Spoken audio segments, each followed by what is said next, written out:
Assalamualaikum dear students. I am a teacher of Junior Campus High School. This is our 10th lecture of General Science. जी तो students हम topic discuss कर रहे थे thermal expansion and contraction of solids. इसका next half discuss कर लेते हैं which is on page number 126. The degree of expansion and contraction in solids depends on the nature of the substance. Solid substances में thermal expansion और contraction होता है, लेकिन कितनी एक्सपेंशन हुई है कितनी कंट्रैक्शन हुई है किसी भी शय में किसी भी सब्सटेंस में वो उसकी नेचर पर डिपेंड करती है। डिफरेंट मेटल्स जो हैं डिफरेंट मेटल्स की डिफरेंट नेचर होती है, इसी वजह से वो उनमें एक्सपेंशन और कंट्रैक्शन भी उनकी नेचर के लिहाज से होता है। कुछ जो हमारे पास सॉलिड्स हैं वो उनमें एक्सपेंशन और कंट्रैक्शन बहुत ज़्यादा होता है जिसको हम नोटिस कर सकते हैं, लेकिन कुछ में बहुत ज़्यादा कम एक्सपेंशन और कंट्रैक्शन होता है, तो जिसको जो है वो इजीली ऑब्जर्व भी नहीं किया जा सकता। हम ये नहीं कह सकते कि सॉलिड्स जो है ऑन हीटिंग इनमें एक्सपेंशन नहीं हुई, ऑन कूलिंग इनमें कंट्रैक्शन नहीं होती है, लेकिन बहुत ज़्यादा कम मिकदार में होती है। So it depends upon the nature of the substance or nature of the solid. Some solids expand or contract very little and we may not notice their expansion or contraction on the heating or cooling. कुछ ठोस अशिया जो है वो उनमें expansion और contraction इतना कम होता है कि हम उसको नोटिस नहीं कर सकते, नोटिसेबल नहीं होता। ठीक है, उन जो एक्सपेंशन और कंट्रैक्शन डिग्री ऑफ एक्सपेंशन और कंट्रैक्शन बहुत ज़्यादा कम होती है। इसी तरह डिफरेंट मेटल्स एक्सपैंड और कॉन्ट्रैक्ट एट डिफरेंट रेट्स। इसी तरह मेटल्स जो है धातें, इनमें भी एक्सपेंशन, क्योंकि जो मेटल्स हैं ये ज़्यादातर हमारे पास सॉलिड्स होती हैं। जो आयोडीन है वो लिक्विड फॉर्म में, आयोडीन कह रही हूँ, मरकरी जो है ये लिक्विड फॉर्म में एग्जिस्ट करती है। बाकी तमाम मेटल्स जो हैं ये हमारे पास पाई जाती हैं सॉलिड फॉर्म में। तो मेटल्स जो है धातें, इनमें भी एक्सपेंशन और कॉन्ट्रैक्शन जो है वो हर मेटल में डिफरेंट होता है, उनकी नेचर की जो है वो उस पर डिपेंड करता है। For example 1 metre long brass rod increase 1 millimetre in length when its temperature increase by 100 degree Celsius. अगर हम रोड लें, ब्रास मतलब ये हमारे पास दो मेटल्स का मिक्सचर है, ब्रास, जिंक और कॉपर का, जिसको हम ब्रास कह रहे हैं। अगर हम 1 मीटर लंबी ब्रास रोड लें और उसका टेम्परेचर जो है वो 100 डिग्री सेल्सियस तक उसका टेम्परेचर बढ़ा दें, तो उसमें कितना इजाफा होगा? 1 मिलीमीटर। जो 1 मीटर लंबी ब्रास की रोड है उसमें 1 मिलीमीटर उसकी लंबाई में इजाफा होगा। लेकिन अगर हम इतनी ही मतलब 1 मीटर लंबी लोहे की रोड लें और उसको गर्म करें इतने ही टेम्परेचर तक, 100 डिग्री सेल्सियस टेम्परेचर तक, तो उसमें सिर्फ 0.6 मिलीमीटर तक इजाफा होगा। तो यहाँ पर आप देख सकते हैं टेम्परेचर हमने उतना ही दिया है, लेकिन जो डिग्री ऑफ एक्सपेंशन है वो दोनों में डिफरेंट है। तो सॉलिड्स जो है इनमें एक्सपेंशन और कंट्रैक्शन जो है वो डिफरेंट सॉलिड सब्सटेंसेस में डिफरेंट होता है, डिफरेंट रेट के साथ होता है, डिपेंडिंग अपॉन देयर नेचर। तो ये जो है आपने MCQs के लिहाज से कर लेना है। If we take 1 metre long brass और उसको हम गर्म करें 100 डिग्री सेल्सियस तक, तो उसमें जो है वो इजाफा उसकी लेंथ में होगा 1 मिलीमीटर।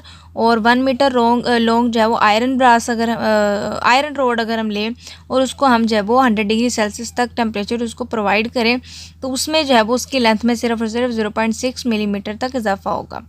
ठीक है, तो जो ब्रास है वो हमारे पास डिफरेंट मेटल है, इसीलिए उसमें जो है वो एक्सपेंशन मुख्तलिफ तरीके से हुई है और ज़्यादा हुई है।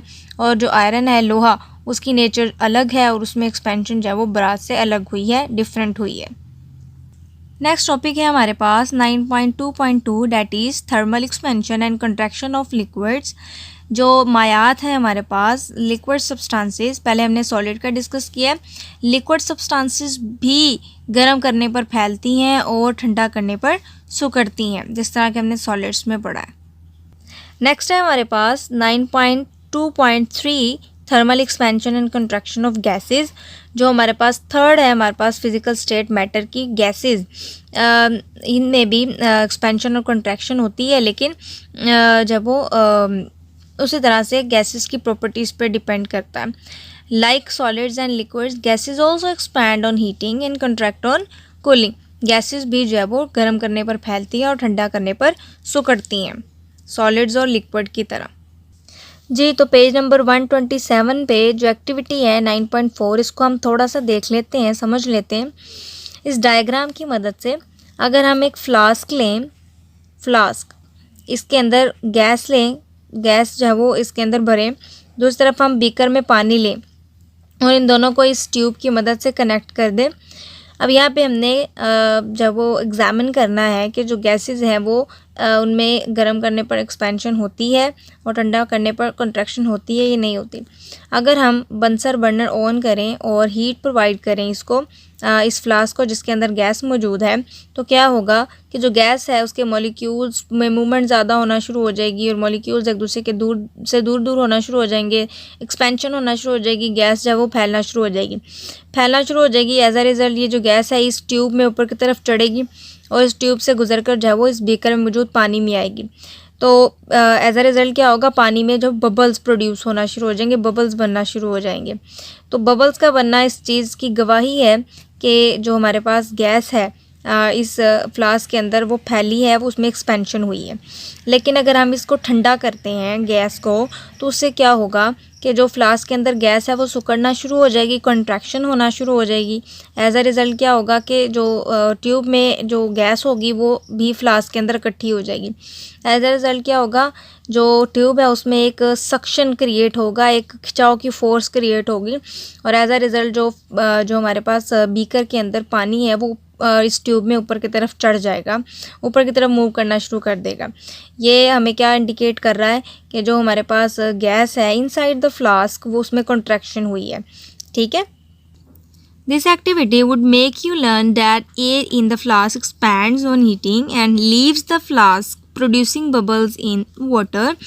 इस एक्टिविटी की मदद से हमें क्या पता चला है कि गर्म करने पर जो फ्लास्क के अंदर गैस थी उसमें फैलाव पैदा हुआ, एक्सपेंशन हुआ, जिसकी वजह से क्या हुआ, वो जो है वो ट्यूब से गुजरकर पानी में वो गैस गई और बबल प्रोड्यूस हुए। On cooling the air inside the flask contract, ठंडा करने पर फ्लास्क के अंदर जो गैस थी, एयर, वो सिकुड़ गई। एज अ रिजल्ट, नतीजे के तौर पर a suction is created in the flask which pulls the water level in the glass tube up. सिकुड़ने की वजह से ट्यूब में जो है वो एक खिंचाव की फोर्स क्रिएट हुई, जिसकी वजह से पानी जो है वो ऊपर की तरफ चढ़ना शुरू हो गया। This indicates the contraction of air inside the flask. ठीक है। इस बॉक्स में देखिए लिखा हुआ है, if air is filled into the car tyres to the fullest in the evening, the tires may burst in the hot afternoon next day. This is because of expansion of air on getting heat from the surrounding. गर्मियों में जब tyre में हवा बढ़ी जाती है तो दोपहर में क्या होता है, अक्सर औकात ऐसा होता है कुछ लोगों की गाड़ियों के टायर फट जाते हैं। उसकी वजह क्या है कि जो टायर में हवा होती है वो गर्म होने की वजह से फैलती है, फैलने की वजह से क्या होता है कि बर्स्ट हो जाती है, फैलने की वजह से वो जो टायर है वो बर्स्ट हो जाता है, फट जाता है। This is because of expansion of air on getting heat from the surrounding से, यार्ड सरफेस से जब हरारत उसने ली तो हरारत हासिल करने पर हीट जब उसको मिली तो उसमें एक्सपेंशन हुई, जिसकी वजह से क्या हुआ, द टायर बर्स्ट।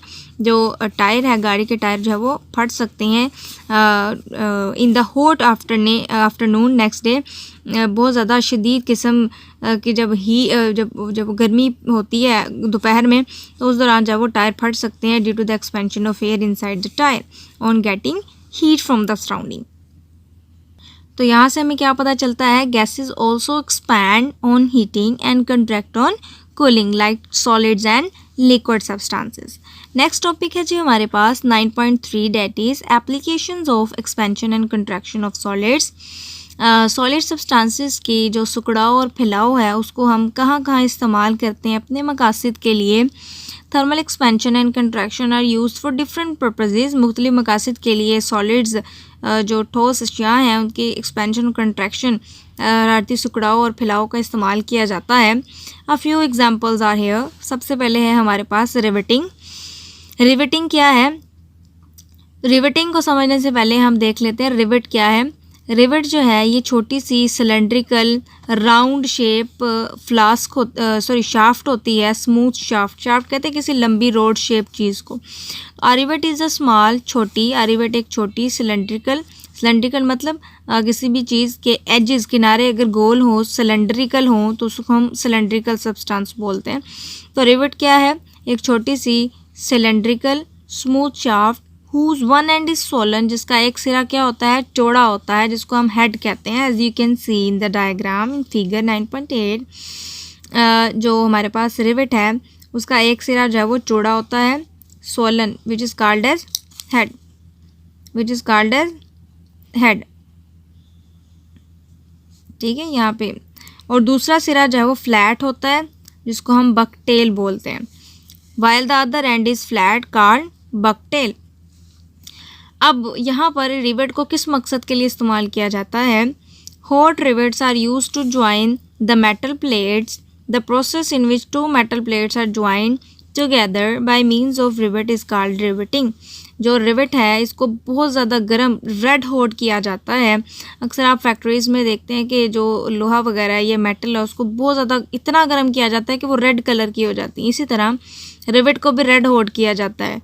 गर्म करने पर क्या होता है कि जो हमारे पास रिवेट है उसको हम इस्तेमाल करते हैं दो धात की प्लेटों को आपस में जोड़ने के लिए।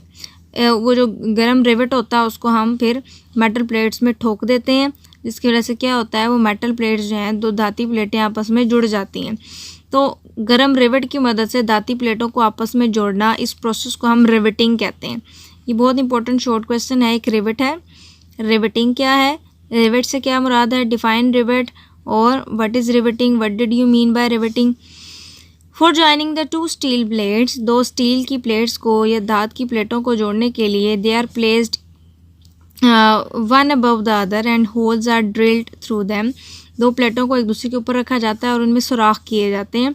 The rivet is heated to make it red hot. देखा, रिवेट्स को क्या किया जाता है, इतना गर्म किया जाता है कि वो रेड हॉट हो जाते हैं, सुर्खी माइल हो जाते हैं। And is inserted in the hole, और ये जो गर्म रिवेट होते हैं उनको जो हम सुराख करते हैं मेटल प्लेट्स में, उसमें उन होल्स में जो वो लगा दिया जाता है। The ends of the rivet are then hammered into a round shape. दो मेटल प्लेट्स जो हैं उनमें सुराख किए जाते हैं और इन सुराखों में ये रिवेट डाल दिया जाता है, गर्म रिवेट, रेड हॉट रिवेट। उसके बाद ये जो रिवेट है उसके दोनों सिरों को हैमर की मदद से यहाँ से भी ज़रब लगाई जाती है और यहाँ से भी, ठीक है। इस साइड से ज़रब लगाई जाती है हैमर की मदद से, यहाँ से भी जो दूसरा इसका सिरा होता है उसको भी हैमर की मदद से जब वो इस तरह से फ्लैट शेप में कर लिया जाता है। जब ये जो रिवेट है, जब ये ठंडा होकर सिकुड़ता है तो ये दोनों मेटल प्लेट्स को आपस में मजबूती से जोड़ देता है। When the rivet, the end of the rivets are then hammered into round shape। जो उसका दूसरा सिरा होता है उसको भी राउंड शेप में कर लिया जाता है ताकि ये निकले नहीं बाहर। When the rivet cools, जब ये रिवेट ठंडा होता है, एंड कॉन्ट्रैक्ट और सिकुड़ता है, जब ये ठंडा होकर सिकुड़ता है, जब ये रिवेट जो है ठंडा होकर सिकुड़ता है तो ये दोनों मेटल प्लेट्स को आपस में मजबूती से जोड़ देता है। इट फिमली ग्रिप्स, फिमली मतलब मजबूती से, ग्रिप जोड़ देता है द प्लेट्स टुगेदर, इन धाती प्लेटों को आपस में जोड़ देता है। तो रिवेट जो है ये हमारे पास क्या है, छोटी सी स्मूथ सिलेंड्रिकल शाफ्ट होती है जिसका एक सिरा सोलन हेड और दूसरा फ्लैट होता है, जिसको बकटेल बोलते हैं। और रिवेट की मदद से धाती प्लेटों को जोड़ा जाता है, इस प्रोसेस को हम रिवेटिंग कहते हैं। आगे ये सारा आपने जब वो प्रोसीजर पढ़ लेना है। जी स्टूडेंट्स, हमारा आज का लेक्चर जो है second lecture of general science of unit number 9 complete होता है। आपने अपना लेसन अच्छे तरीके से लर्न कर लेना है। अल्लाह हाफिज़।